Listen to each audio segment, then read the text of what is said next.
comenzar. Buenas tardes con cada uno de ustedes. Espero que pues se me esté escuchando muy bien y que también estén visualizando las diapositivas.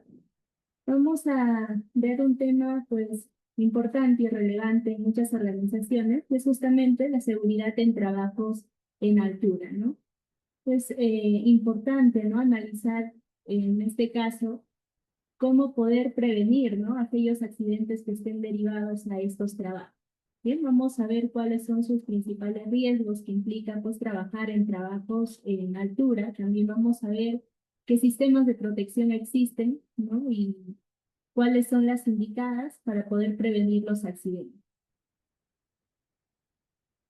Bien, vamos a iniciar revisando un aspecto fundamental dentro de los trabajos en altura. Tenemos aquí las referencias legales y también algunas normativas técnicas que nos ayudan a regular, ¿no? Esta actividad, ¿no? Que son trabajos en altura.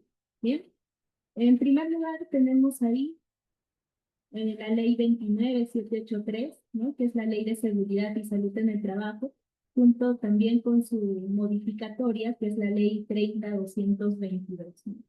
Esta ley que establece, pues establece las obligaciones generales, ¿no? Tanto del empleador como también las obligaciones que tiene el mismo trabajador.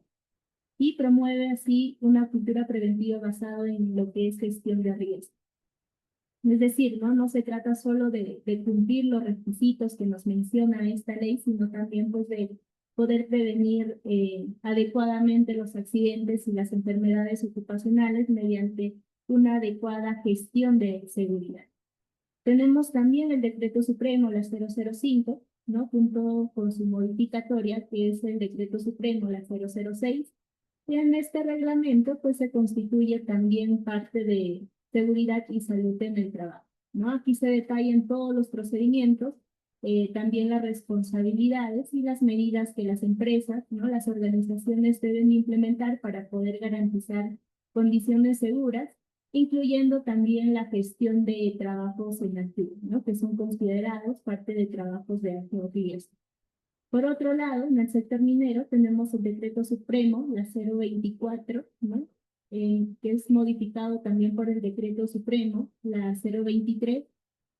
En este, pues, se regula específicamente la seguridad y salud ocupacional en el sector minero. Este reglamento incluye disposiciones sobre el uso de los equipos de protección contra caídas, también sistemas de anclaje, que más adelante vamos a ver, ¿no? Cada punto de ellos. Y un punto que menciona también en este reglamento es la capacitación del personal, ¿no? Que realiza trabajos en altura dentro de las minas o estructuras elevadas. Asimismo, para el sector construcción se aplica el Decreto Supremo la 011, que es el Reglamento de Seguridad y Salud en el Trabajo para el sector construcción. Este reglamento es muy, digamos, relevante también porque pues, aborda directamente todos los riesgos de caídas en obras civiles, ¿no? También, pues, respecto a los andamios, ¿no? A los encofrados, los techos, donde los trabajos en altura, pues, son pequeños. También tenemos la norma P050, ¿no? De seguridad durante la construcción. Aquí pertenece al Reglamento Nacional de Edificación. Esta norma técnica también complementa lo que es la legislación, estableciendo todos los requisitos mínimos de seguridad que deben de cumplirse en toda obra, desde el diseño hasta la ejecución.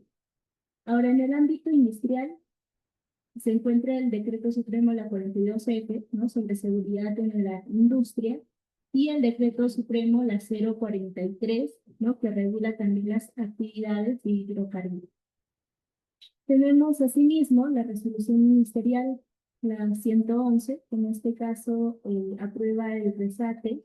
Tenemos la normativa, la OSHA, la 1926, también la 29. Tenemos otras normas, tanto para las pruebas de seguridad de vida y equipos de servicios de emergencia. Tenemos también las normativas y estándares para la construcción, demolición, que también pues abarca temas de trabajos en altura.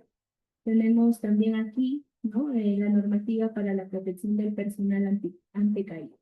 Ahora bien, vamos a ver ahora algunas normas internacionales que también complementan lo que es la legislación nacional y que pues sirven para tener como referencia técnica del control de los trabajos en altura. Bien, en este caso tenemos la norma, las normas OSHA, ¿no? Especialmente la 29.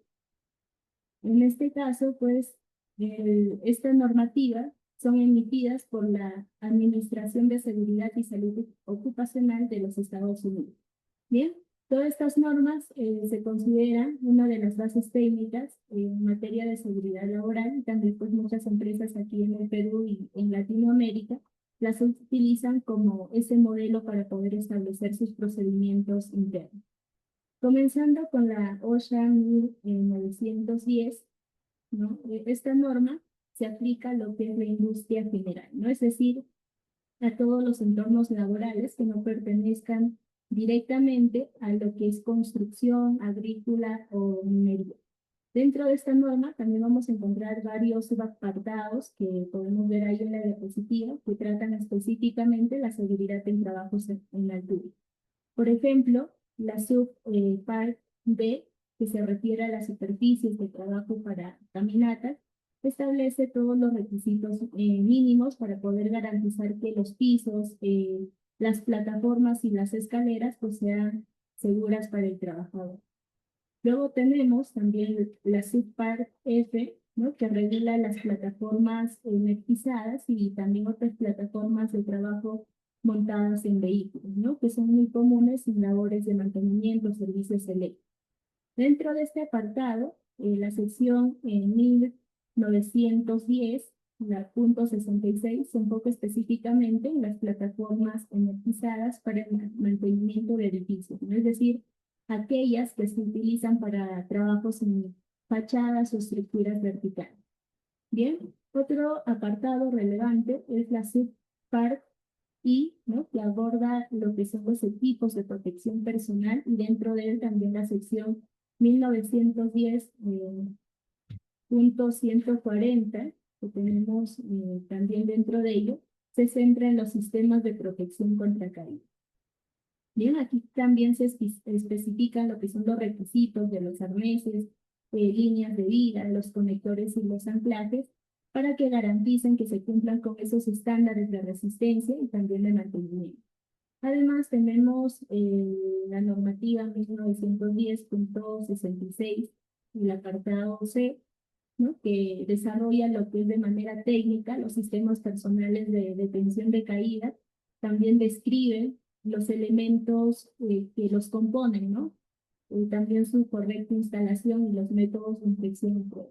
Por otro lado, tenemos la norma OSHA 1926, ¿no? Que está dirigida al sector de la construcción, pues donde los trabajos en altura también representan uno de los mayores riesgos laborales dentro de este sector. Bien, esta norma reúne un conjunto de subpartes también, al igual que la anterior, ¿no? Que cubren diferentes escenarios y equipos utilizados en él. En primer lugar, tenemos la subpart E, ¿no? Trata sobre el equipo de protección personal y salvavidas. Y en él también destacan lo que son las secciones, el apartado 104, ¿no? Que dedica a los cinturones de seguridad, a las líneas de vida y otros cabos. Y en este caso tenemos también el apartado punto 105, que regula las redes de seguridad. Bien, estos elementos son fundamentales para poder proteger a los trabajadores pues, cuando hay riesgo de caída de estructuras elevadas o zonas abiertas. Tenemos la subpart L, que también aborda todo lo relacionado con andamios, ¿no? Definiendo los requisitos de diseño, parte de la carga, ¿no? Carga máxima, las inspecciones y su uso, con el objetivo de poder garantizar que sean estructuras estables y seguras para el trabajador. Asimismo, tenemos la subpart M, ¿no? Que comprende también las secciones tanto punto 500 y la 503, que ambos regulan de manera específica lo que es la protección contra caída, ¿no? En construcción. También encontramos el subpart R, enfocado en lo que son las estructuras y elevaciones de cero, ¿no? La sección, por ejemplo, la punto 760, incluida también en el subapartado, establece la protección de caídas durante las labores, ¿no? De montaje de acero estructural. Otro bloque importante es la subparte X, ¿no? Que trata sobre las escaleras, especificando lo que son las condiciones que deben de cumplir tanto escaleras portátiles como también las escaleras fijas, que más adelante vamos a ver cómo se diferencian ellas y cómo representan un riesgo también para el trabajador. De igual manera, tenemos la subpart, la CC, doble C, ¿no? Que regula las grúas y torres de perforación utilizadas en el sector de construcción. Y su sección también, la 1423, que establece pues, los requisitos para la protección contra caídas durante el uso, el mantenimiento y la operación de estos equipos. Bien, tenemos aquí eh, otra normativa, que es la norma ANSI, la Z359, ¿no? Esta norma pues establece también un conjunto, al igual que la norma OSHA que hemos visto anteriormente, establece digamos, una familia, un conjunto de estándares técnicos y que abordan, ¿no? Todos los aspectos relacionados con la protección y la detección de caídas. Bien, en la primera parte tenemos aquí la punto cero, ¿no? Que corresponde a las definiciones empleadas en lo que es la protección contra caídas y detección de caídas, ¿no? Utilizadas en todo este conjunto de normas. Bien, también tenemos la punto 01, ¿no? Que detalla los requisitos de seguridad para los sistemas de, personales, ¿no? Subsistemas y componentes de detención de caída. Esta norma pues, va a especificar también cómo deben de diseñarse, cómo deben de probarse cada uno de los elementos que se utilizan en estos trabajos en altura. Tenemos la punto 2, ¿no? Que también aquí, dentro de esta norma, de este apartado, pues se centra en los requisitos mínimos para implementar un programa integral de protección contra caídas dentro de una organización, ¿no? Aquí no solo se habla pues, de equipos, sino también de gestión como planificar, capacitar, inspeccionar y supervisar todo el sistema de protección, ¿no? Para poder cuidar así la salud y la vida del trabajador. Por su parte, la punto 3, la 0.3, ¿no? También establece lo que son los requisitos de seguridad para estos sistemas de posicionamiento de trabajos y las restricciones de desplazamiento. Tenemos de igual manera la punto 4, ¿no? Que aborda los sistemas de rescate asistido y autorrescate. Tenemos la punto 5, que está pendiente todavía en desarrollo. Tenemos también la punto 6, que en este caso establece las especificaciones de diseño para los sistemas activos de protección contra caída. Bien, aquí se incluyen todos los requisitos estructurales para los puntos de anclaje, también las fuerzas que deben de soportar y los métodos de cálculo que garantizan esa integridad de cada uno de los sistemas. En el punto 7 se definen lo que son las pruebas de clasificación y verificación de cada uno de los productos de protección contra caídas. El punto 8 establece y regula los requisitos de acceso, ¿no? Mediante cuerda o trabajos verticales que utilicen también esta cuerda, donde pues, el desplazamiento y ese posicionamiento del mismo trabajador se realiza utilizando sistemas de doble vía. De manera complementaria, tenemos el punto 9, que establece los requisitos de seguridad para los dispositivos de descenso, las cuales también permiten un control seguro al descender desde estructuras o torres. Tenemos la punto 10, al igual que el punto 5, está en desarrollo.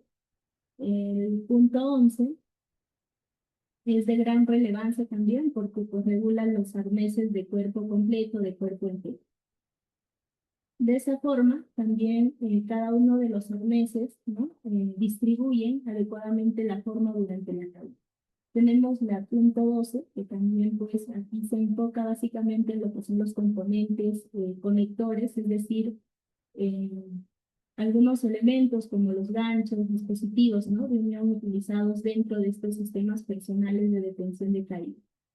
De igual forma, tenemos la punto 13, ¿no? Que regula los amortiguadores personales, también la punto 14, que nos proporciona los requisitos de seguridad, y la punto 18, en este caso, pues, reúne también todos los requisitos para los conductores de seguridad, ¿no? En la cual pues refuerzan los criterios establecidos en las normas anteriores. Bien, ahora vamos a revisar otra normativa, que son las normativas europeas, ¿no? Que también es fundamental cuando hablamos de trabajos en altura. Bien, comenzando aquí con la 353, ¿no? Que se enfoca en los dispositivos anticaídas deslizantes sobre líneas de vida rígidas. Estos sistemas pues, se van a instalar de manera fija en las estructuras verticales, ¿no? Como torres, escaleras, y también va a permitir que el trabajador pues ascienda o descienda con seguridad. Por su parte, en la 353, la parte 2, ¿no? Aborda los dispositivos anticaída, en este caso deslizantes, sobre las líneas de anclaje flexibles, ¿no? ¿Qué quiere decir esto? Pues quiere decir aquellos que se utilizan con cuerdas o cables flexibles. Tenemos la 354, ¿no? Que regula los elementos de amarre, que son también los componentes que conectan el arnés del trabajador con el punto de anclaje o con otros elementos del sistema. Tenemos la 355, que complementa el apartado anterior, ¿no? Al poder definir lo que son los requisitos de los absortores de energía, ¿no? Que son piezas fundamentales dentro del sistema de detención de calor. Tenemos la 358, ¿no? Y que en este caso se centra básicamente en los equipos de sujeción y posicionamiento de trabajo, ¿no? Como los cinturones y también los componentes de mano. Sin embargo, es importante aclarar también que estos equipos pues, no sustituyen los sistemas anticaídas, sino que pues, lo complementan, ¿no? Siguiendo, tenemos la 360, que en este caso establece los requisitos para los dispositivos anticaídas retráctiles, ¿no? Tenemos también la 361, que regula los arneses anticaídas, ¿no? Que son parte de un componente principal del sistema personal de protección. Tenemos la 362, ¿no? Que define los requisitos de los conectores, ¿no? Es decir, los mosquetones, los ganchos, ¿no? Todos esos elementos que unen los distintos componentes del sistema. Por su parte, tenemos la 363, que describe cómo deben de conformarse cada uno de los sistemas anticaídas completos. La 365 complementa también todas las normativas, todos los apartados anteriores que hemos mencionado, ¿no? Ya que establece en ello todos los requisitos generales para las instrucciones de uso, de identificación de los equipos. Y finalmente encontramos la 564, ¿no? Sobre las cuerdas auxiliares, y la 567, que habla parte de los equipos de escala, ¿no? Los bloqueadores. Y ambos pues especifican todos los requisitos de seguridad y también los métodos de ensayo de estos equipos, ¿no? Los cuales también han sido aprobados para trabajar en actividades de altura. Bien, para cerrar este bloque normativo, vamos a revisar también otras normas técnicas específicas. Tenemos, por ejemplo, la norma técnica peruana, la 851, ¿no? Que se titula Sistemas de Protección contra Caídas, Requisitos y Ensayos. Esta norma técnica adapta lo que es los criterios internacionales a la realidad de nuestro país, ¿no? Diríamos que su objetivo principal es poder garantizar que todos los sistemas personales y los sistemas colectivos, y más adelante también vamos a ver cada uno de ellos, respecto a protección contra caídas, que sean seguros, ¿no? Sean confiables y que estén evaluados bajo esos parámetros verificados. Por otro lado, tenemos también la familia de la norma ANSI, ¿no? Que hemos mencionado, la Z359, ¿no?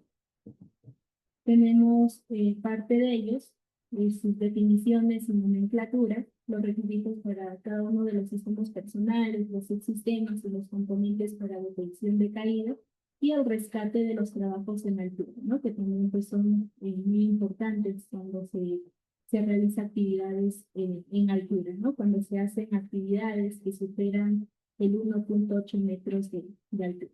Bien, entonces esta norma también refuerza ese principio de que la seguridad no depende solo del trabajador, sino también de esa cuestión preventiva a nivel organizacional.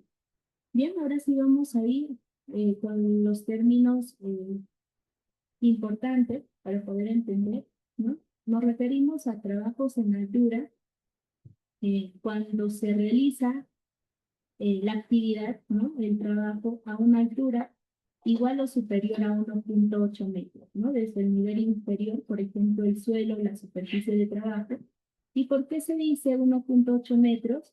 ¿No? Ya que es esa altura a partir de la cual ya existe un riesgo significativo de caída con consecuencias graves, ¿no? Para el trabajador, como lesiones o incluso también causarles la muerte. Bien, algunos países o normas pueden variar también esta definición, ¿no? Por ejemplo, aquí en Perú, en nuestro país, según el Reglamento de Seguridad y Salud en el Trabajo, que es el Decreto Supremo, la 005, los trabajos en altura se consideran a partir de 1.8 metros. Ahora, cuando hablamos de trabajos en altura, también nos referimos a una de las actividades pues, más críticas, ¿no? Y con mayor, digamos, índice de mortalidad dentro del sector de construcción o también a nivel industrial general, ¿no? Y para entender esa magnitud del problema, vamos a revisar algunas cifras alarmantes que podemos ver ahí en la diapositiva, ¿no? Según los datos estadísticos disponibles, el 64% de los accidentes fatales en lo que respecta al sector construcción, ¿no? Y montaje se producen por caídas de altura, ¿no? ¿Qué significa? Pues significa que en este caso que más de la mitad de las muertes laborales están directamente relacionadas, ¿no? Con la falta de medidas adecuadas de protección o con prácticas inseguras en el club, ¿no? Entonces, es parte de un indicador que refleja no solo el peligro físico, sino también esas deficiencias en la gestión preventiva, ¿no? Dentro de muchas otras. Aún más preocupante, tenemos 71% de esos accidentes fatales por caída se originan en plataformas de trabajo, ¿no? Es decir, en zonas donde los trabajadores deberían de estar completamente asegurados, ¿no? Esto entonces nos está demostrando que no basta solo con tener pues, el equipo de protección personal, el arnés o una línea de vida, sino también va a ser muy importante e indispensable estar y usarlos correctamente, ¿no? Verificar cuál es su estado antes de cada uso y sobre todo también contar con los sistemas de anclaje y procedimientos de trabajo seguro. Bien, entonces, parte de ello, hemos mencionado cuáles son las estadísticas relevantes. Bien, ahora vamos a ver otro punto fundamental, ¿no? ¿Qué entendemos realmente por trabajos en altura? Hemos mencionado que es cualquier tarea que se realice a una altura superior a los 1.8 metros, ¿no? Del nivel del suelo y existe pues, el riesgo de caer, ¿no? Que se considera parte entonces de un trabajo riesgoso para el trabajador. Bien, tenemos aquí cuáles pueden ser considerados trabajos en altura, ¿no?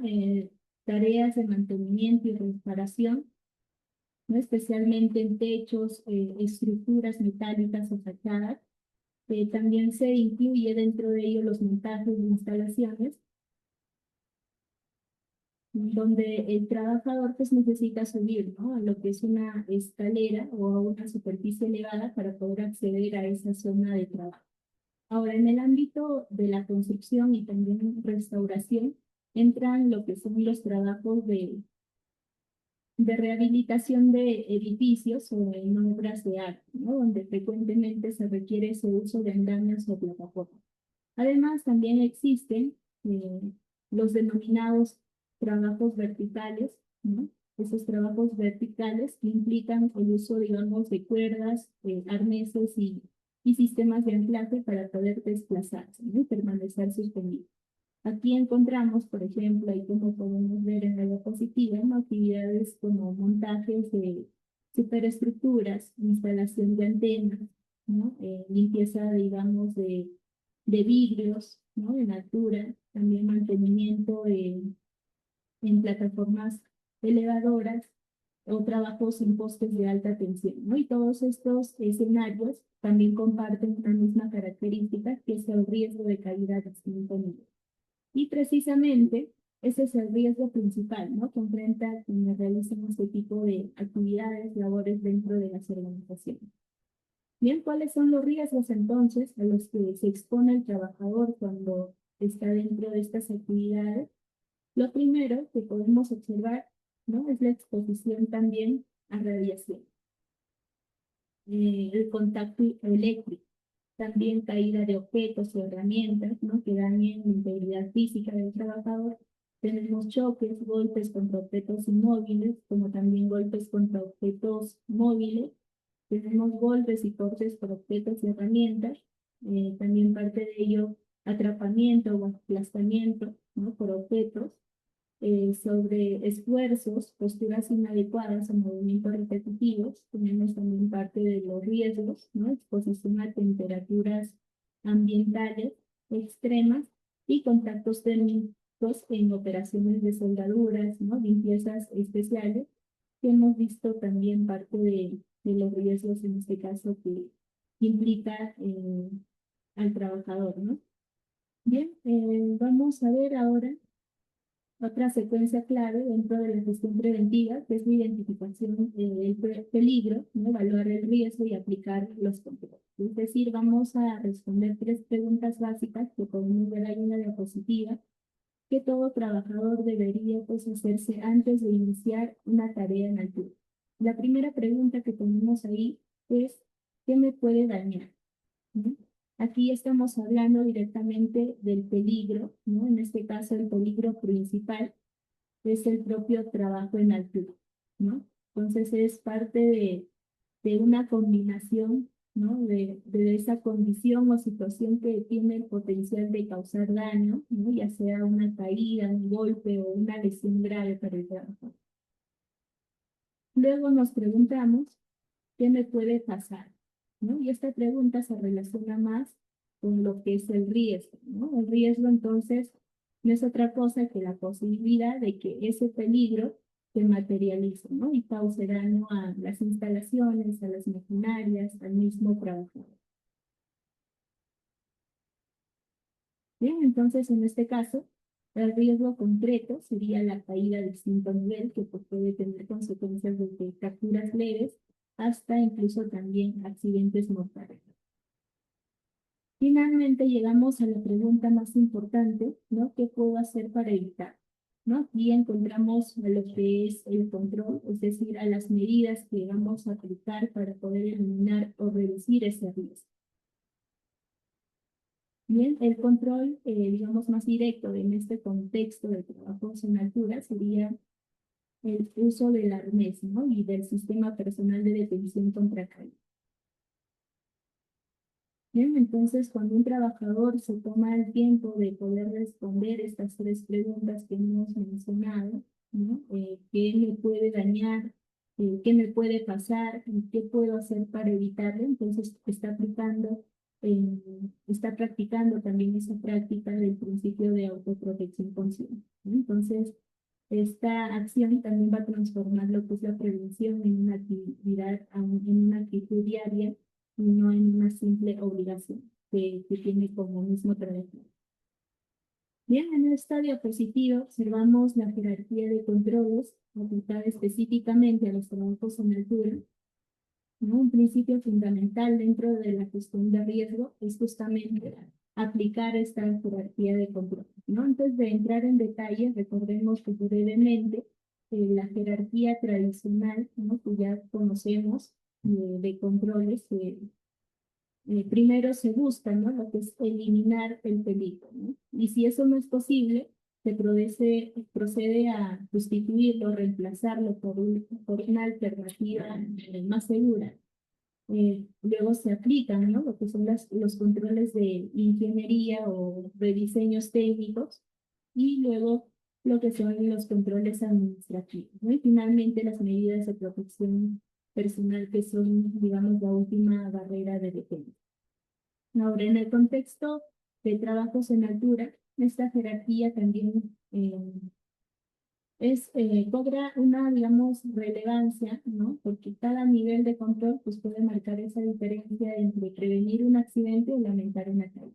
Bien, entonces en el nivel más alto que podemos observar de la pirámide invertida, tenemos eliminar el peligro, ¿no? Tenemos acciones como eh, la paralización de la actividad, ¿no? En condiciones de vientos fuertes o inestabilidad estructural, ya que si las condiciones pues, no son seguras, lo más prudente es detener el trabajo, ¿no?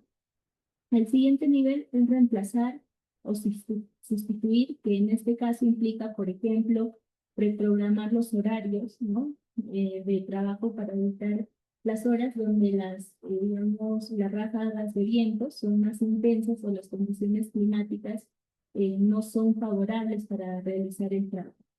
El tercer nivel corresponde al rediseño o aplicación de sistemas de ingeniería como la instalación de puntos de anclaje fijos y certificados, ¿no?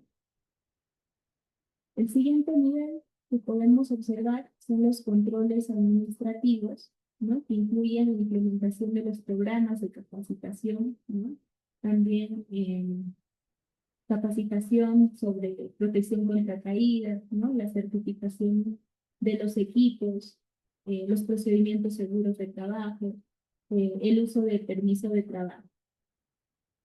Y luego tenemos las medidas de prevención y protección, donde ya hablamos directamente del uso de equipos de protección contra caídas, ¿no? Como los arneses, líneas de vida, los conectores, también las cuerdas, las plataformas, ¿no? Las escaleras, así también como las instalaciones de barandas, parte de un sistema de protección.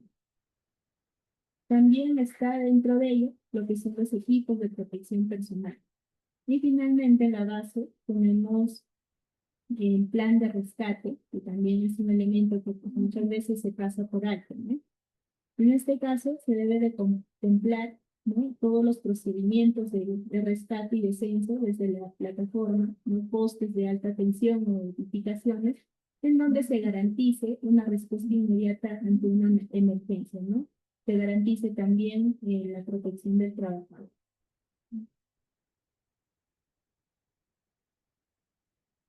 Bien, pasando a otro aspecto, tenemos aquí los sistemas de protección contra caídas que constituyen la base de toda estrategia preventiva en los trabajos en altura, ¿no? Estos sistemas están diseñados para qué? Pues para evitar que ocurra una caída, para minimizar las consecuencias y llegar a producirse. Bien, dentro de ellos encontramos dos grandes grupos, los sistemas pasivos y los sistemas activos, ¿no? Los sistemas pasivos es aquel que no requiere de la acción directa del trabajador para poder cumplir su función. Es decir, son métodos de diseño, como ahí lo menciona, ¿no? Métodos de diseño o de ingeniería que pues, previene la exposición al riesgo sin depender del comportamiento humano, ¿no? ¿Cuál es el objetivo de este sistema? Pues es poder restringir el acceso o el ingreso del trabajador a una zona donde exista peligro de caída, ¿no? Por ejemplo, cuando en una obra se instalan barandas de protección, cubiertas temporales, ahí como podemos observar en las dos imágenes, ¿no? Que se presentan en la diapositiva, son parte entonces de estos sistemas pasivos. Estos elementos actúan de manera, digamos, permanente y continua, en donde crea esa barrera física, ¿no? Entre el trabajador y el peligro. Y lo más importante de estos sistemas pasivos es que funcionan de manera colectiva y también preventiva, ¿no? Protegiendo a todas las personas que se encuentran en la zona. A diferencia de los sistemas pasivos, que evitan, hemos mencionado que el trabajador se acerca al peligro, tenemos aquí los sistemas activos que están diseñados para poder detener o limitar una caída en curso, sobre todo también reducir la fuerza del impacto que recibe el cuerpo durante ese evento. En otras palabras, son parte del sistema ¿no? Que actúan cuando el accidente ya ha comenzado a ocurrir, ¿no? Y tanto que las consecuencias también sean graves para el trabajador.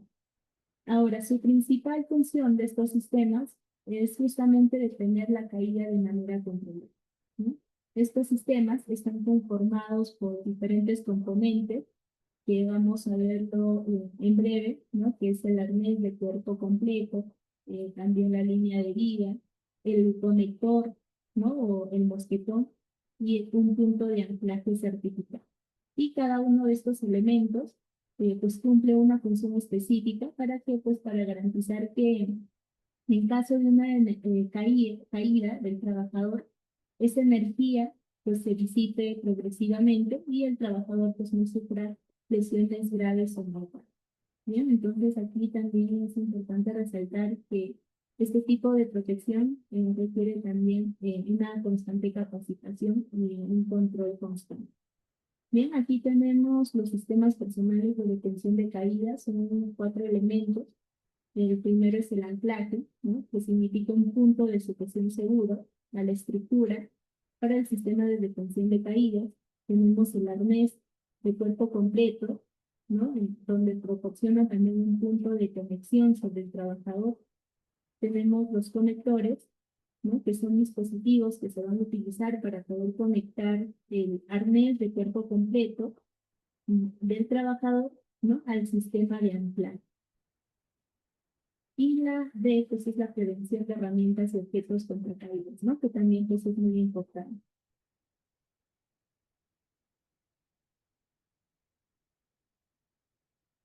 Bien, mencionando primero lo que son los anclajes, nos menciona que un anclaje pues, es el punto de conexión seguro de un sistema de protección contra caídas que es capaz de poder soportar con seguridad las fuerzas del impacto, a lo cual son aplicadas por un sistema de protección contra caídas o un sistema de anclaje, ¿no? Este anclaje debe de ser certificado, ¿no? Dar esa garantía, ¿no? De que el trabajador de cierta forma puede estar seguro cuando realiza sus actividades. Ahora, los anclajes no certificados son una excepción a los requisitos que exigen que los anclajes sean diseñados, no sean certificados, especificados y seleccionados por una persona calificada. Ahora, si los requisitos para un anclaje no certificado son cumplidos, la selección y su uso de un anclaje no certificado pues puede ser supervisado por una persona calificada también, ¿no? Que supervise cada uno de los movimientos del trabajador que realice la actividad. Bien, el punto de anclaje es un punto seguro de sujeción del sistema personal para la detención de caídas a la estructura disponible, ¿no? El anclaje entonces debe de cumplir con los requisitos que nos menciona, por ejemplo, resistir una carga mayor o igual a 2,326 kilogramos por trabajador conectado. Tenemos también, ¿no? Ser independiente de cualquier anclaje que vaya a ser usado por suspender o soportar las plataformas de trabajo. Asimismo, este punto de anclaje debe de adaptarse al tipo de trabajo que se vaya a desarrollar, ¿no? Ahora, los sitios en los cuales se van a instalar el anclaje deben de ser seleccionados también para poder reducir la posible distancia total de caída libre, para poder evitar los riesgos en caídas de tipo péndulo, ¿no? Y asimismo disponer de superficies de espacio libre para no golpearse contra ningún objeto. ¿Cuáles son los elementos de conexión? Entonces, el empleador debe de asegurarse que se han tomado en consideración también los anclajes con el fin de poder garantizar que se puedan satisfacer todos los factores de seguridad del sistema, ¿no? Algunos posibles puntos de anclaje son los elementos de acero, ¿no? Vigas, equipos pesados y puntos de anclaje especialmente diseñados, ya sean móviles o fijos. Entonces, no se deben seleccionar sitios con el anclaje en donde el trabajador labore por encima del punto de anclaje, ya que pues, esto incrementa de cierta forma la distancia total de caída libre. Tenemos aquí algunas clases de dispositivos de anclaje. El primero es la clase A1, ¿no? Que son dispositivos de anclaje diseñados para ser fijados, ¿no? Mediante un anclaje estructural sobre superficies verticales o superficies horizontales. Los de la clase A2 son dispositivos que responden más a los mismos requisitos de la clase A1, pero en este caso su mismo diseño permite una fijación sobre tejados inclinados, ¿no? Como podemos observar en la diapositiva. Los de la clase B son anclajes provisionales y que también son transportables. Los de la clase C son hechas con cable metálico o de fibras sintéticas, situadas también anclajes de extremidad fijados mediante un anclaje estructural. Los de la clase D, ¿no? Están hechas con un riel metálico por la que se desliza también por un carril ahí en la parte superior. Y los de la clase E, pues son dispositivos de anclaje llamado peso muerto, ¿no? Que retiene la caída gracias a su propio peso, ¿no? ¿Cuáles son los requisitos para esta clase E? Es que deben de estar situados a más de 2,5 metros del borde, ¿no? La superficie no debe de inclinarse de horizontal más de 5 grados. Ahora vamos a ver esta parte importante también que son los arneses, ¿no? Que son ese soporte del cuerpo que está diseñado para contener el torso y poder distribuir las fuerzas de tensión de caída entre al menos la parte superior de los músculos, ¿no? Cuando la palabra arnés se usa sola, en esta norma pues se refiere el arnés al cuerpo entero o al cuerpo completo. Tenemos varios tipos de arnés, como el arnés de posicionamiento, el arnés con asientos de suspensión, arnés de evacuación y el arnés de torso. Tenemos aquí el arnés de cuerpo completo, ¿no? Que es un equipo de protección personal obligatorio para poder realizar trabajos en altura y así proteger al trabajador, ¿no? De caídas y lesiones en estos trabajos. ¿Cómo funciona este arnés de cuerpo completo? Pues este arnés brinda ese soporte necesario al cuerpo gracias a esas correas, ¿no? Esas cintas que tienen, que se ajustan al trabajador y distribuyen toda la fuerza de detención entre la parte superior de los muslos, el pecho y los hombros, ¿no? Aquí, por ejemplo, tenemos parte de cada uno de las partes de este arnés. Por ejemplo, tenemos las cintas de hombro, también el dispositivo de detención de caídas, ¿no? Tenemos aquí las hebillas que son fundamentales y que son ajustables también para el trabajador. Tenemos las cintas debajo para poder detener al trabajador. Bien, ahora estos sistemas incluyen como mínimo tres componentes, y ya lo hemos mencionado también. El componente A es el punto de anclaje, ¿no? Que se utiliza para poder unir el conector, que es la cuerda de sujeción, al anclaje, ¿no? Que es el perfil estructural. Estos dispositivos de anclaje pueden ser de dos categorías, como anclaje permanente, ¿no? Pues, como son las vías de línea horizontales, también los sistemas con rieles horizontales. Asimismo están los dispositivos de anclajes temporales, ¿no? Como los conectores, ¿no? O anclajes para vigas y anclajes a cuerpo muerto. Tenemos el arnés de cuerpo completo, ¿no? Que es el dispositivo de sujeción del cuerpo destinado a detener las caídas. Es un arnés que involucra pues parte de componentes como las cintas, ¿no? Las hebillas para poder evitar que el trabajador pues pueda llegar a la superficie en una eventual caída. Tenemos el conector que hemos mencionado, que este conector se utiliza para ser como intermediario que une el arnés de cuerpo completo del trabajador con el dispositivo de anclaje, ¿no? Por ejemplo, los elementos de amarre, ¿no? Los sistemas retráctiles también son parte de estos conectores. Los dispositivos pueden ser de dos categorías también, como por ejemplo la sujeción y posicionamiento, que estos sistemas evitan que el trabajador se sitúe en una posición con riesgo de caída, y también el dispositivo anticaídas, que es más un sistema que no evita que el trabajador alcance una situación de riesgo, ¿no? Pero igual lo protege en el caso de que se produzca una caída. Tenemos cuatro tipos de arneses de cuerpo completo, la de la clase A, la clase B, la clase E y la clase P, que vamos a iniciar mencionando la de la clase A, que esta clase pues está diseñado para poder soportar el cuerpo durante y después de la detención de una caída, ¿no? También pues se incorpora un elemento de fijación en la espalda del trabajador, ¿no? Y centrado entre los omóplatos que tenemos aquí, este elemento de fijación.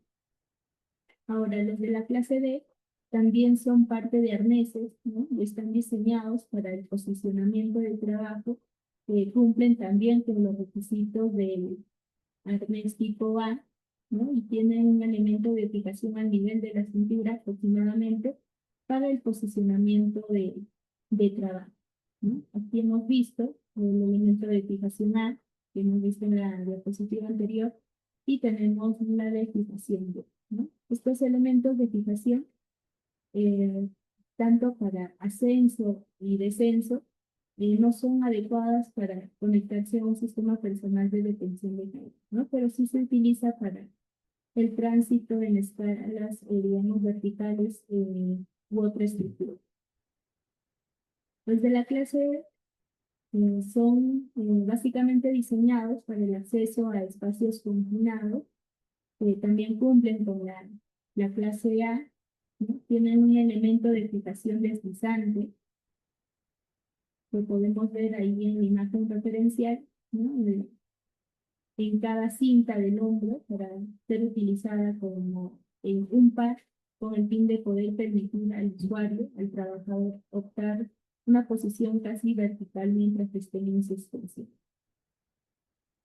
Y los de la clase P están diseñados tanto para el ascenso como el descenso controlado, ¿no? También cumplen con el requisito de la clase E, incorporan elementos de fijación que permiten al trabajador adoptar también en forma aproximada la posición en sentado mientras que estén en suspensión, ¿no? Entonces, cada uno de estos elementos de fijación para ascenso, espacios confinados, digamos que no son adecuados para conectarse a un sistema personal de detención de carga.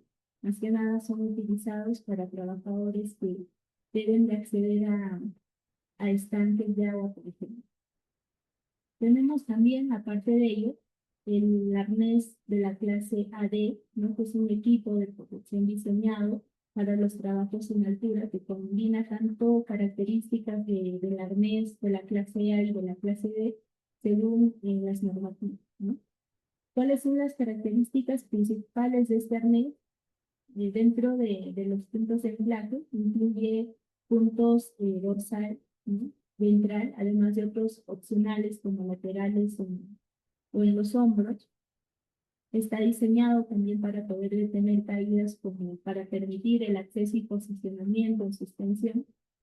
Este arnés también cumple con estándares internacionales de seguridad e incluye acolchados y materiales resistentes para garantizar esa comodidad y seguridad durante el uso prolongado. Bien, asimismo tenemos el arnés para trabajos en electricidad, ¿no? Este equipo de protección se le llama arnés de seguridad dieléctrico, ¿no? Cuentan también con una protección adicional de aislante para los herrajes y anillos D para evitar que se carguen de energía al trabajar cerca de campos eléctricos y así también proteger al trabajador de cualquier accidente de descargas eléctricas. Generalmente pues, se fabrican con fundas de vinilo que se recubren por completo todos los elementos metálicos en donde garanticen esa correcta aislación de la electricidad. Bien, entonces aquí tenemos cada una de las clases que hemos mencionado de arnés de cuerpo completo. La clase A que tiene como propósito principal, hemos mencionado, detener la caída. ¿Cuál es el punto de anclaje? El dorsal, ¿no? La clase D tenemos para descender controladamente. ¿Cuál es el punto de anclaje? El ventral. Tenemos la clase E, que tiene como propósito principal la restricción de los movimientos. En este caso, el punto de anclaje puede variar, ¿no? Ya sea dorsal, ventral, en los hombros, ¿no? En la clase P, el propósito de rescate en espacios confinados, el punto de anclaje vendría a ser los hombros.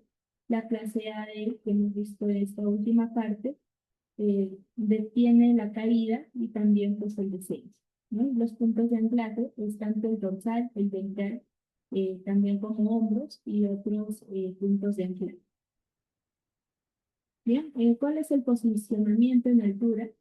Hemos mencionado que los sistemas de posicionamiento se usan para mantener a una persona, a un trabajador, en su lugar mientras se le permite usar ambas manos en una superficie vertical elevada, ¿no? Este sistema, eh, y para usar estos sistemas, se debe de usar lo que es el arnés de seguridad, ¿no? Justamente lo que hemos visto cada uno de las clases de arnés.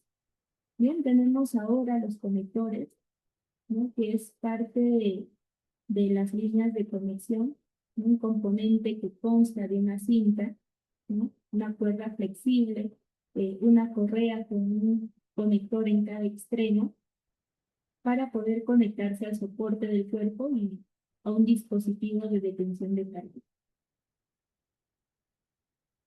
Bien, ahora los objetos caídos también incluyen herramientas manuales, ¿no?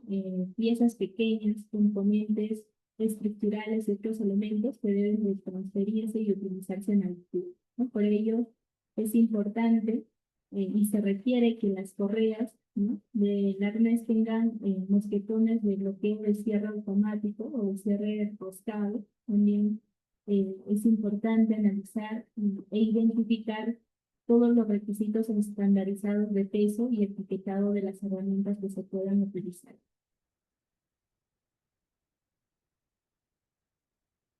Tenemos aquí la escalera de mano, que al trabajar pues, en altura implica también utilizar estas escaleras, ¿no?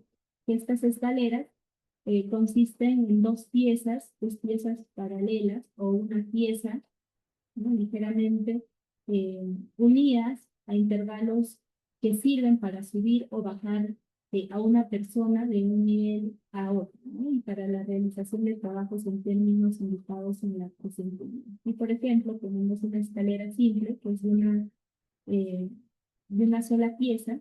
Tenemos la escalera doble de tijera, también la escalera extensible, la escalera transformable y una escalera en lista con forma.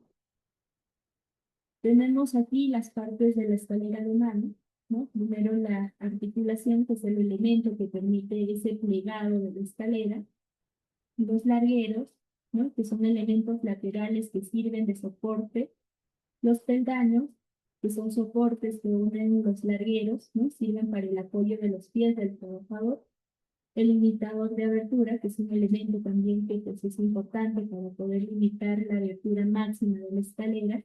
Tenemos un travesaño, que es la conexión que une los dos largueros, y las zapatas, que son dispositivos fijados, ¿no? En esa base con el fin de poder evitar el deslizamiento de la escalera y así ocasionar accidentes. Ahora, para aplicaciones específicas, estas escaleras pues, pueden llevar incorporados otros componentes para que mejoren esas condiciones de seguridad, ¿no? Por ejemplo, sistemas de sujeción a poste, ¿no?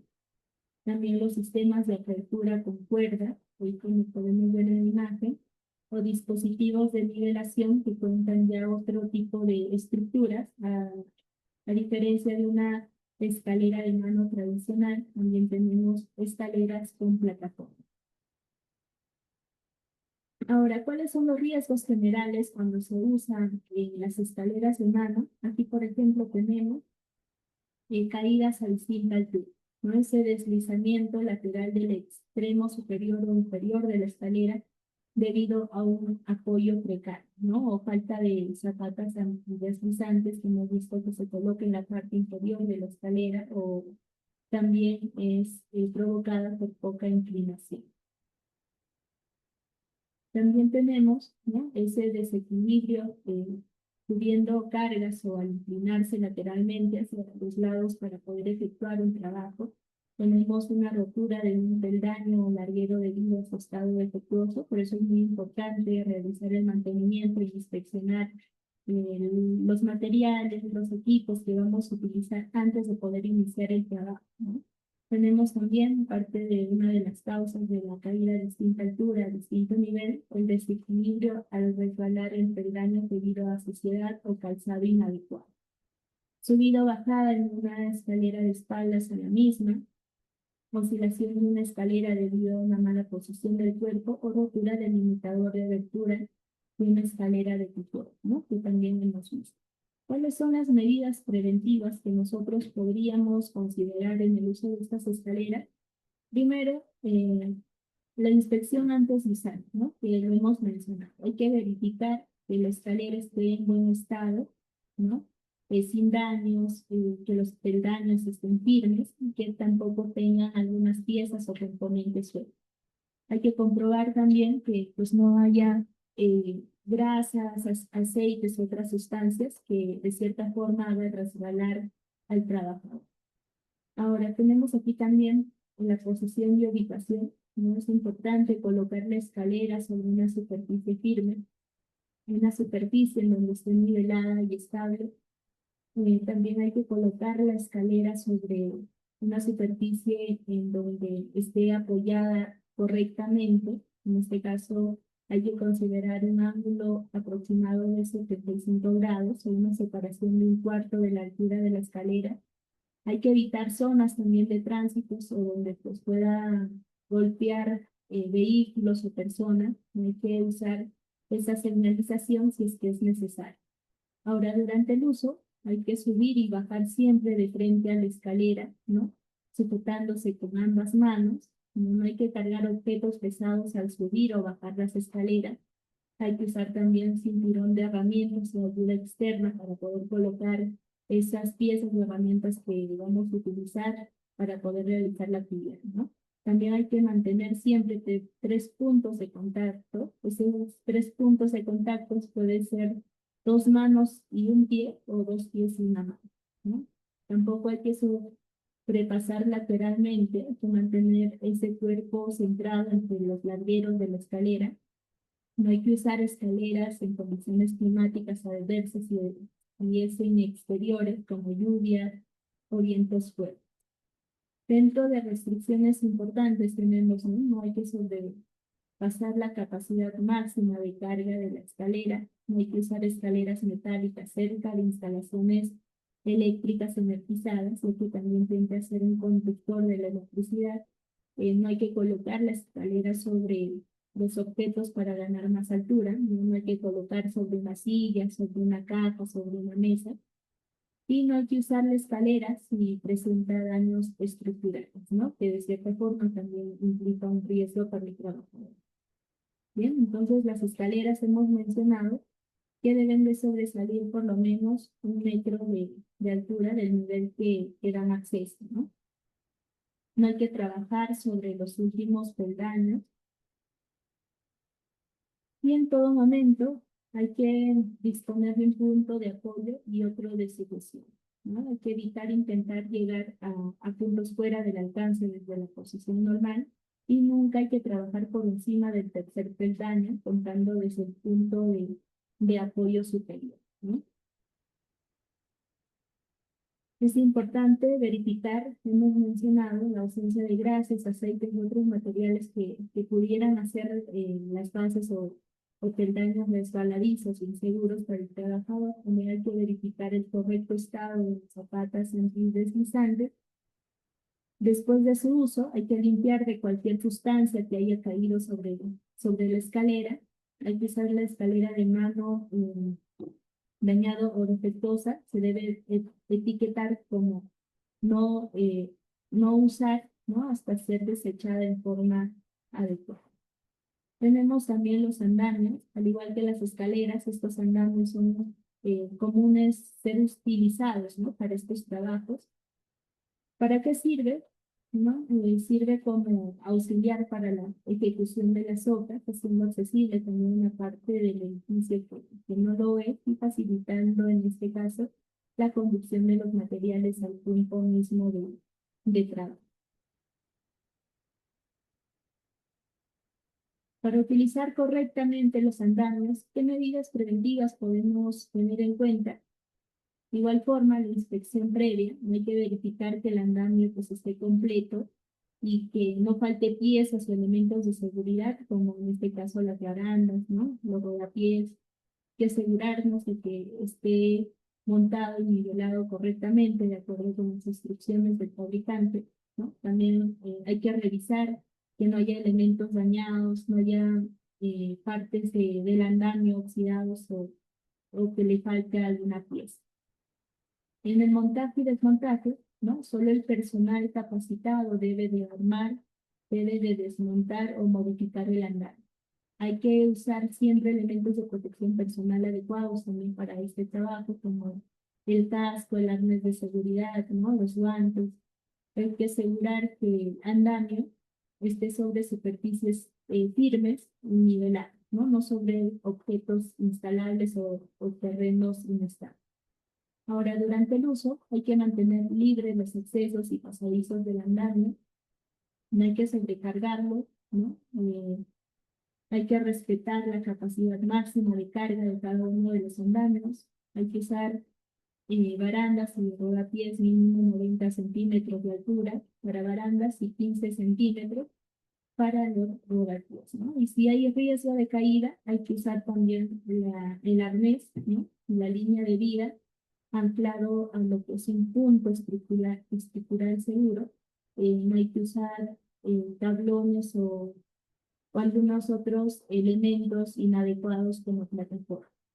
Hay que evitar trabajos en condiciones climáticas adversas, ¿no? Como vientos fuertes, lluvias.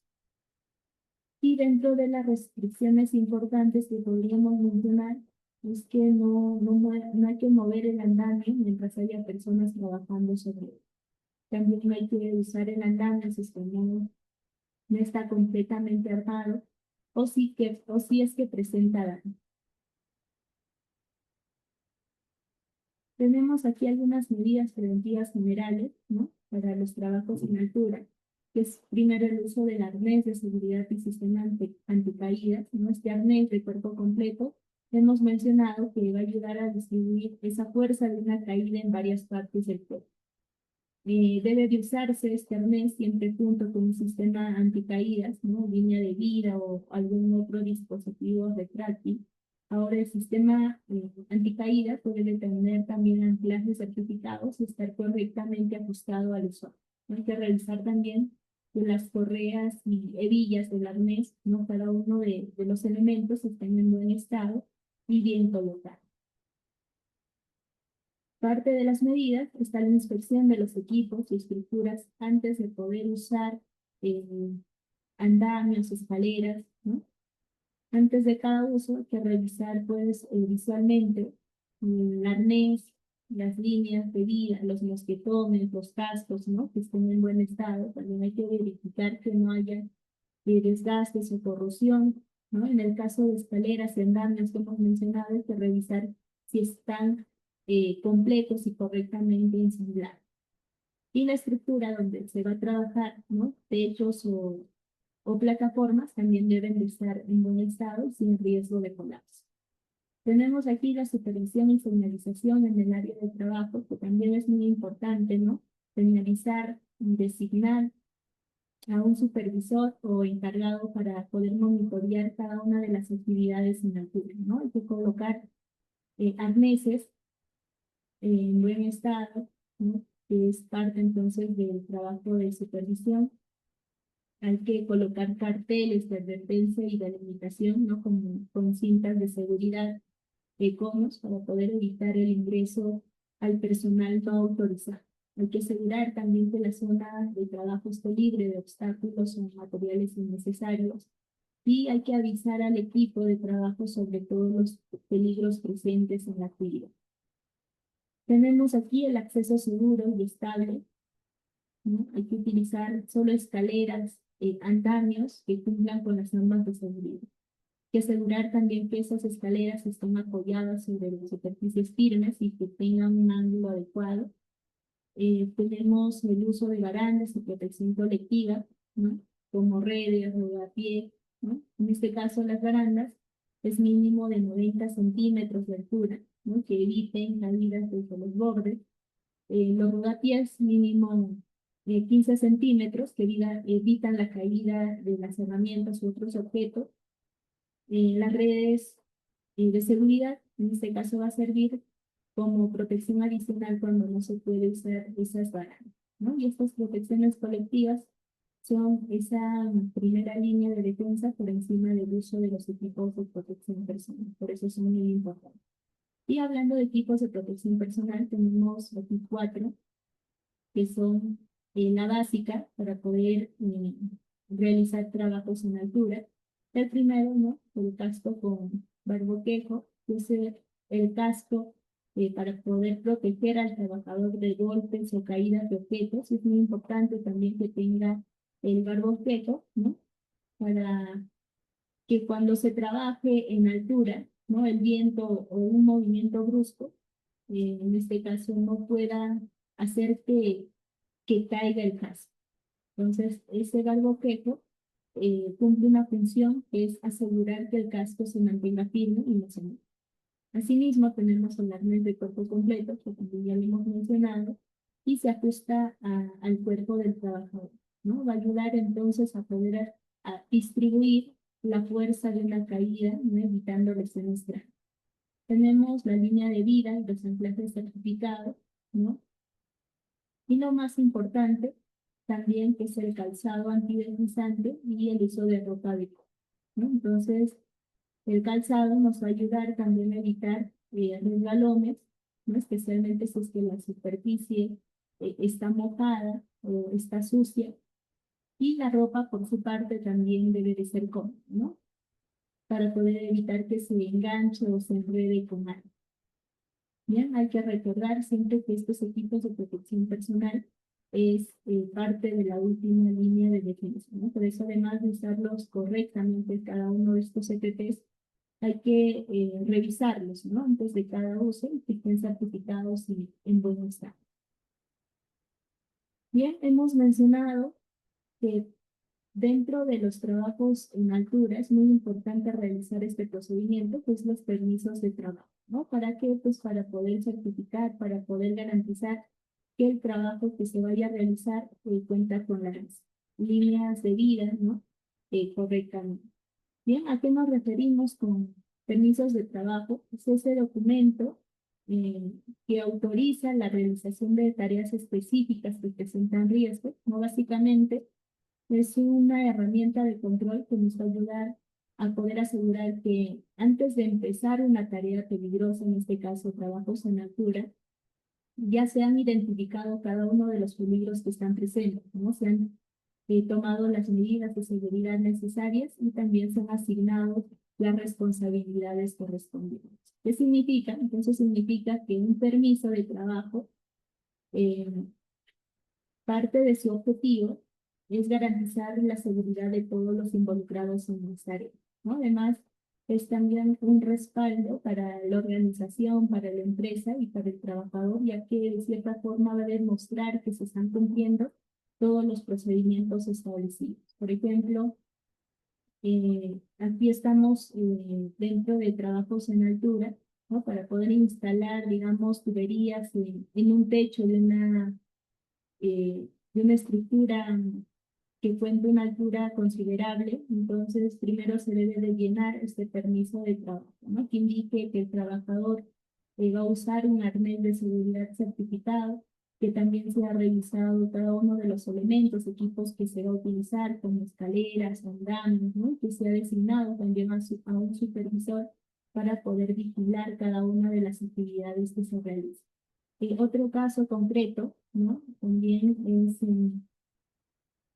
en los trabajos de construcción, ¿no? En donde pues es común utilizar andamios, escaleras. Entonces este permiso de trabajo va a garantizar que la seguridad de todos los involucrados en la tarea están siendo, digamos, vigiladas y supervisadas por una persona que cuenta con los conocimientos y evite también accidentes graves. Bien, entonces, este permiso de trabajo no solo va a autorizar la actividad como tal, sino también va a reflejar esa cultura de seguridad que se comparte dentro de la organización. Ahora, ¿por qué son importantes? En primer lugar, estos permisos son importantes porque nos van a ayudar a identificar los peligros antes de que ocurra un accidente, ¿no? Antes de que un trabajador suba a trabajar en altura, por ejemplo, ya se han analizado el riesgo de caída y se han colocado las medidas preventivas necesarias. En segundo lugar, los permisos de trabajo pues van a garantizar que todas las medidas de seguridad también estén en su lugar, ¿no? Si hablamos de, digamos, de un trabajo en altura, es importante, ¿no? Que en este punto el trabajador cuente con cada uno de los equipos de protección personal, que también se cuente con los sistemas de detención de caída. Además, también estos permisos evitan accidentes, ¿no? Incidentes graves como caídas, quemaduras o asfixias. Otra razón muy importante es que aseguran que las personas responsables estén informadas y capacitadas, ¿no? Cuando se llene este permiso, entonces van a participar personas, ¿no? Puede participar el trabajador, el supervisor o el área de seguridad, que de cierta forma va a permitir que todos conozcan los riesgos y sepan también cómo actuar correctamente. Finalmente, los permisos de trabajo también promueven una cultura de prevención y cuidado, ¿no? Tener este permiso, ¿no? De trabajo bien hecho va a demostrar ese compromiso de la organización y de cada trabajador con su seguridad y también con la de sus compañeros. Bien, hemos mencionado que trabajos en altura es cualquier actividad que se realiza a más de 1,8 metros, ¿no? Sobre el nivel del suelo, pues que incluye, por ejemplo, trabajos en andamios, trabajos en escaleras, trabajos en techos, en estructuras elevadas o plataformas de trabajo.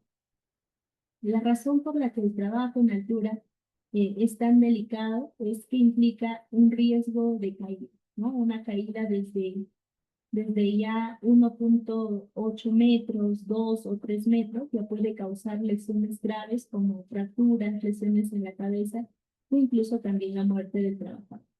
Por ejemplo, ¿no?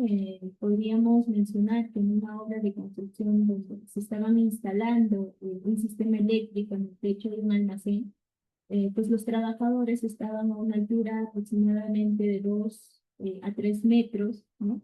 Y ahí cualquier descuido que pueda haber, ¿no? Como no usar un arnés de cuerpo completo, el arnés adecuado, o no quitarlo bien a un punto de anclaje, entonces pueden tener consecuencias graves. Por eso, para cualquier actividad que implique pues, una altura superior a 1,8 metros, debemos de contar con este permiso de trabajo en altura, ¿no? Este permiso que obliga que se revisen las condiciones del área, que se verifiquen el uso de los equipos de protección personal, ¿no? Y que se definan las responsabilidades de todos los involucrados. Bien, ¿cuáles son los riesgos y peligros? Vamos a mencionar nuevamente algunos de ellos que implica trabajar en altura. El primero de ellos es caídas al mismo o distinto nivel, ¿no? Por ejemplo, si un trabajador está en una escalera de 2 metros y pierde el equilibrio, entonces puede caer y golpearse con el suelo o con algún otro objeto en la parte de la estructura o en el área de trabajo. Otro riesgo importante son los golpes o los objetos que caen, ¿no? Esto es muy común en trabajos de construcción o también en trabajos de almacenes con estanterías elevadas, ¿no? Si una herramienta, por ejemplo, con un martillo o una llave cae desde una altura, entonces puede golpear a alguien que está dentro.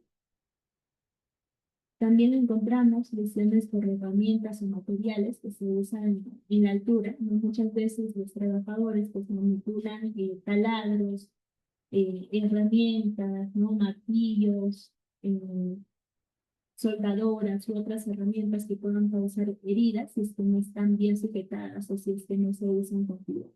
Y finalmente también tenemos otro riesgo, que es la fatiga o el desequilibrio en andamios o escaleras, ¿no? Cuando los trabajadores pues están en estas estructuras por mucho tiempo, también pueden sentirse cansados, pueden perder la estabilidad emocional, ¿no? Entonces esto también va a aumentar el riesgo de caída o o de usar mal el equipo de protección personal. Bien, hemos mencionado parte de los equipos de protección personal del áreas de seguridad por línea de vía, ¿no? Que debe de ser de tipo completo, es decir, que tenga puntos de anclaje en el pecho y en la espalda, para que en caso de caída pues pueda distribuir la fuerza y proteja también el cuerpo del trabajador. Y el segundo equipo es el casco con orbiquejo, el que va a mantener fijo, ¿no? El casco en el trabajador. Tenemos los calzados antideslizantes, y también es otro elemento clave. Hemos mencionado que este tipo de calzado pues tiene suela especial que va a reducir el riesgo de resbalar en superficies mojadas o superficies aceitosas. Tenemos los guantes de protección que también son muy importantes. Y finalmente, en algunos casos, ¿no? Se requiere línea de anclaje o doble cuerda, ¿no? Que esto va a ser indispensable en trabajos donde el trabajador debe de moverse a lo largo de una superficie elevada, ¿no? Y la doble cuerda en este caso va a permitir que si se desplaza a otra área, que siempre tenga un punto de anclaje seguro. Bien, tenemos aquí los procedimientos para poder emitir y aprobar estos permisos de altura, ¿no? Este proceso va a ser clave para asegurar que se cumplan todas las medidas de seguridad antes, durante y después de la tarea, ¿no? El primer paso es llenar el permiso con todos los datos del trabajo y también de los trabajadores, ¿no? Por ejemplo, si el trabajo consiste en instalar un sistema de ventilación en un almacén, entonces el permiso debe de indicar la ubicación exacta, el nombre del trabajador que va a realizar la tarea y cuál es su identificación. El segundo paso es la firma del responsable del área y del supervisor de seguridad. Por ejemplo, si se va a realizar mantenimiento en una planta de producción de alimentos, el jefe de mantenimiento y el supervisor de seguridad pues deben de firmar ese permiso para poder asegurar que ambos estén informados y que se han hecho las verificaciones necesarias. El tercer paso es revisar que las condiciones sean seguras, ¿no? Y se van a verificar que los andamios estén correctamente instalados y también que los puntos de anclaje estén en buen estado y certificados. Otro punto clave es la fecha y hora de vigencia del permiso. Un permiso debe de tener un tiempo específico en el que se está autorizando el trabajo, generalmente por un turno o una jornada completa. Además, se deben de incluir las medidas preventivas que se van a seguir, ¿no? Por ejemplo, usar arnés con línea de vida, usar casco con barbiquejo, ¿no? O delimitar la zona de trabajo con señalización y cintas de seguridad. Y finalmente, al terminar el trabajo, se hace también la firma del cierre del permiso, ¿no? Que confirme que el trabajo ha finalizado de forma segura y que no ha quedado ningún riesgo residual, ¿no? Por ejemplo, si se hizo limpieza en un techo elevado, que es lo común, ¿no? El permiso se podría cerrar aquí cuando se verifique que no hay herramientas ni materiales que puedan caer o causar algún tipo de accidente. Entonces, en eso se basa básicamente el proceso de permiso. Bien, tenemos aquí los requisitos y responsabilidades tanto de los trabajadores como de supervisores, que es muy importante tener en claro, ¿no? Empezando aquí con los trabajadores, ellos tienen la obligación de poder usar siempre el equipo de protección personal, ¿no? El arnés de seguridad, el casco, También cumplir con las normativas, los procedimientos de seguridad ya establecidos, como seguir las rutas de acceso y no improvisar maniobras peligrosas. También reportar cualquier condición insegura, ¿no? Que detecten, por ejemplo, si un andamio está flojo o hay herramientas mal sujetadas. También es muy importante que los trabajadores participen activamente en las capacitaciones y en los entrenamientos. Y por otro lado, los supervisores también tienen responsabilidades claras, ¿no? Como por ejemplo, verificar las condiciones de trabajo, en este caso deben de ser seguras antes de iniciar, ¿no? Las actividades, supervisar el uso correcto de los equipos de protección personal, ¿no? Por ejemplo, que el arnés estén bien colocados, ajustados. Hay que asegurar que se cumplan todas las medidas de seguridad durante la ejecución del trabajo. Y finalmente, hay que cerrar el permiso al finalizar la tarea, ¿no? Que garantice entonces que el área eh, está segura y sin riesgo para otros trabajadores. Bien, entonces eso sería por parte de los requisitos y responsabilidades tanto del trabajador como de los supervisores. Bien, ahora vamos a ver un ejemplo breve de un formato de permiso de trabajo en altura, ¿no? Primero, el permiso, hemos mencionado, que incluye el nombre de la actividad, ¿no? Y también el nombre de trabajo, el área de trabajo, ¿no? Por ejemplo, podríamos mencionar la actividad puede ser inspección y limpieza de canaletas en un techo. El área podría ser el área o planta de empaque, ¿no? O zona de carga. Luego se detalla la descripción del trabajo que se vaya a realizar, ¿no? Limpieza de o residuos acumulados en las canaletas, ¿no? Usando escaleras portátiles, líneas de vidas. Entonces aquí en esta parte se describe cada una de las actividades que se vayan a realizar. Tenemos la lista de verificación de condiciones seguras. En esta lista pues, se va a verificar y revisar también que el arnés esté en buen estado, ¿no? Que los puntos de anclaje estén certificados, que haya señalización y cinta de seguridad para poder delimitar el área, que también las herramientas pues estén sujetas, ¿no? Para evitar caída. Otro punto clave que hemos mencionado son las firmas, ¿no? De los involucrados y también del supervisor, ¿no? Por ejemplo, firma del trabajador que va a realizar esa limpieza de la canaleta, también del supervisor de seguridad y del jefe de... Ahora, el formato también tiene un espacio para la hora de inicio y finalización, ¿no? Por ejemplo, se coloca el inicio, puede ser 9 de la mañana y finaliza a las 12 p.m.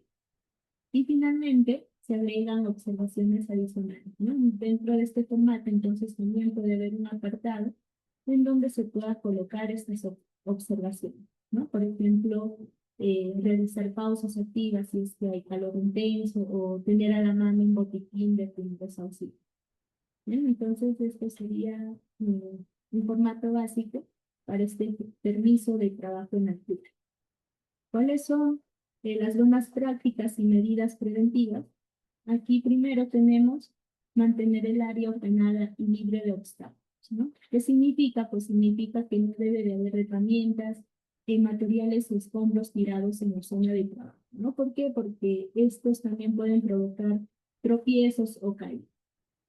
Segundo, hay que verificar los anclajes antes de usar, ¿no? Los puntos de anclaje, en este caso, deben de estar firmes y certificados. Es vital revisar también que no estén oxidados o dañados antes de conectar el arnés.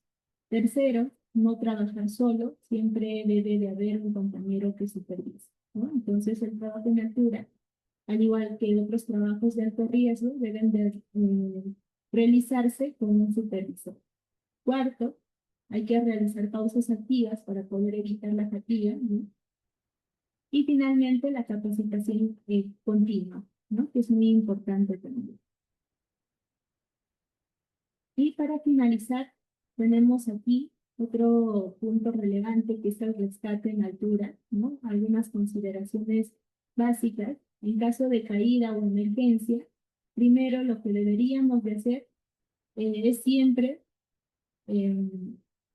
tener un plan de rescate antes de empezar, ¿no? Antes de comenzar el trabajo.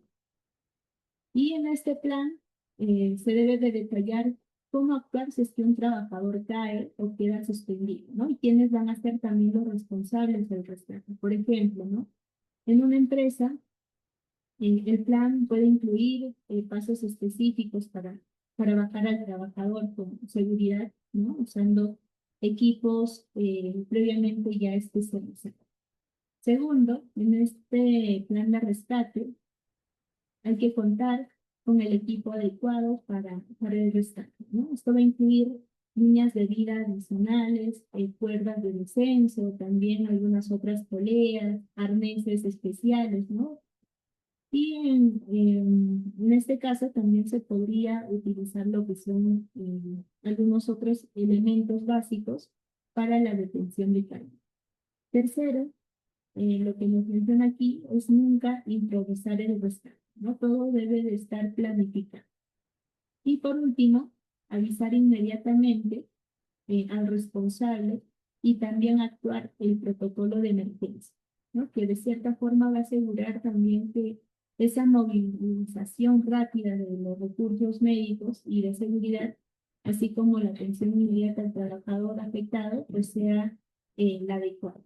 Bien, entonces esto también es muy importante, ¿no? Tener en consideración pues el plan de rescate. Bien, entonces con eso hemos terminado el día de hoy. Hemos visto algo muy importante que es los trabajos en altura. Hemos visto parte de las consideraciones, ¿no? Para el arnés, hemos visto 4 tipos de arneses. También hemos mencionado que los trabajos en altura se consideran a partir de 1,8 metros, ¿no? Hemos visto también la importancia de la seguridad, ¿no? En trabajos en altura. Hemos mencionado también que los equipos de protección personal son la última barrera, ¿no?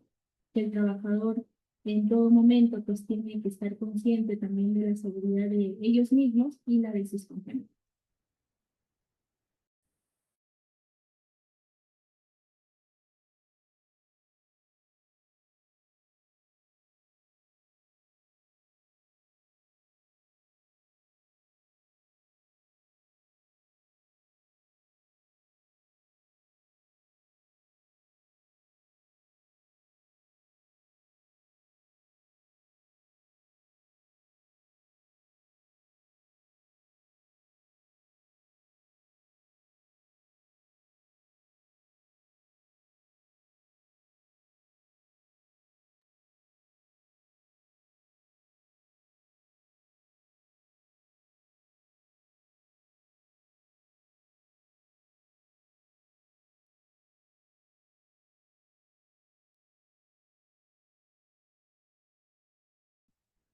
Antes de finalizar, tenemos aquí una pregunta de Jesús. Nos menciona cuál es la diferencia técnica entre un sistema anticaídas y un sistema de restricción de caída, ¿no? Según las normativas que hemos mencionado, pues un sistema anticaídas lo que permite es que ocurra una caída, pero la detiene de forma segura, ¿no? Por así decirlo, usando lo que hemos mencionado, los equipos de protección personal, ¿no? El arnés, la línea de vida, los conductores, los absortor de energía. En cambio, un sistema de restricción de caída impide que el trabajador pues llegue, digamos, al borde, ¿no? O a la zona de riesgo, la cual evita que la caída ocurra. Tenemos también otra pregunta que nos menciona qué distancia libre mínima se debe de considerar bajo el trabajador al usar un sistema anticaídas con absorbedor de energía, ¿no? En este caso, la distancia libre mínima como tal, bajo el trabajador al usar este sistema anticaídas como absorbedor de energía, pues debe ser como, digamos, regla general, ¿no? De al menos 6 metros o 20 pies. Y esta distancia lo que va a asegurar es ese espacio suficiente para la longitud del elemento de amarre, ¿no? Que es aproximadamente 1,8 metros, también para la extensión del absorbedor de energía, también para lo que es la altura del trabajador, ¿no? Que aproximadamente podría ser de 1,5 metros o más, y un margen de seguridad, ¿no? Antes de golpear el suelo o otro obstáculo. Bien, entonces con eso cerraríamos la sesión. Muchas gracias a todos por su atención.